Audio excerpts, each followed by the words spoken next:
ายดีทานผู้ติดตามชมรายการภาคสลาทั้งบ้านที่นับถือและแพงที่นี่สถานีโทรทัศน์สงสามอวกาศภาคสลาทุกวัน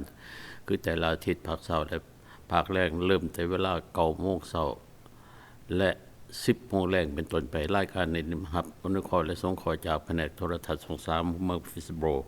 พวกเขาคณะจัดการนับข่าวมาเสอทาน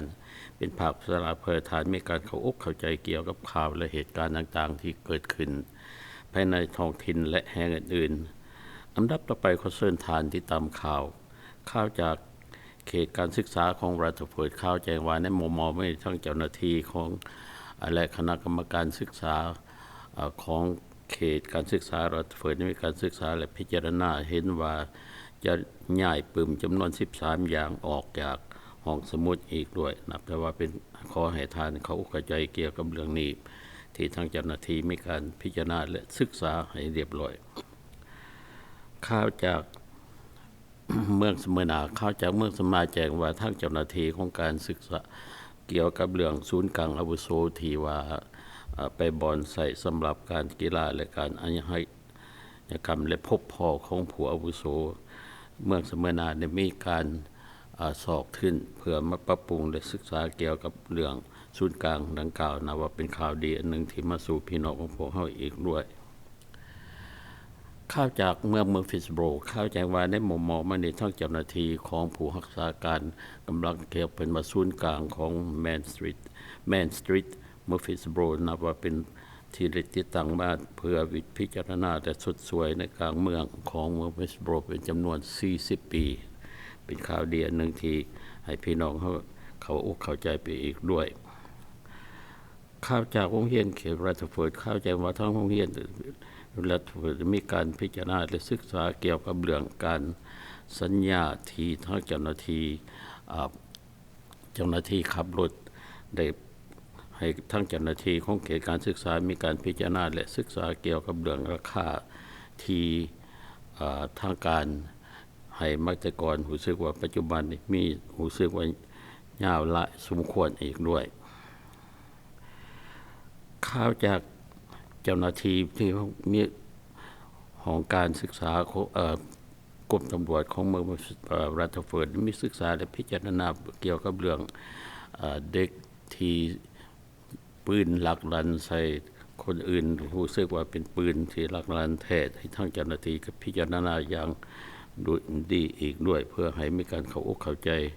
เกี่ยวกับเรื่องนี้ที่เกิดขึ้นในยามบ่ขาดฟันข่าวจาก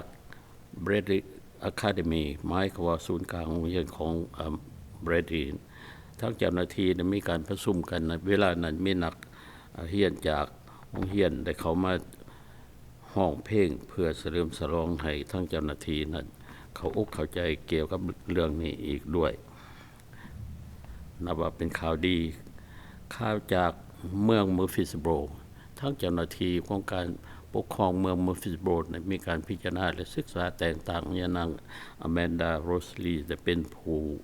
กำกับเกี่ยวเรื่องเงินของเมืองเมอร์ฟิสโบรนับว่าเป็นข่าวดีอันหนึ่งที่มาสู่โรงเรียนของพวกเราอีกด้วยข่าวจากเมืองโรงเรียนการศึกษาของรัฐเฟิร์ดข่าวแจ้งว่าทั้ง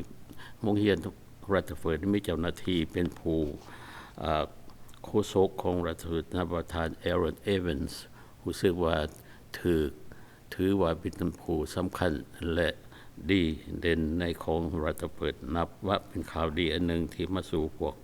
พี่น้องของพวกเราอีกด้วยข่าวจากเมืองฟิสโบรกล่าวเกี่ยวกับเรื่องการสำรวจพลเมืองเมอร์ฟิสโบรขอให้ทานพี่น้องของพวกเรามีการตั้งอกตั้งใจเพื่อไม่เล่าได้รับคำร้องจากเมืองเมอร์ฟิสโบรและพยายามจดสืบพี่น้องพ่อแม่ซึ่งอยู่ในครอบครัวเดียวกันนะเพราะว่าทั้งเมืองมีความเพียรห้องต้องการอยากรู้จักว่าพลเมืองเมอร์ฟิสโบรเกิดขึ้นไม่หลายปานใดข่าวจากสเมอร์นาทางเมืองสเมอร์นาก็ได้มีการศึกษาเกี่ยวกับเรื่องพลเมืองคือกันจะขอให้ปฏิบัติตามที่ทางเจ้าหน้าที่ได้ส่งฟอร์มมาให้อีกด้วย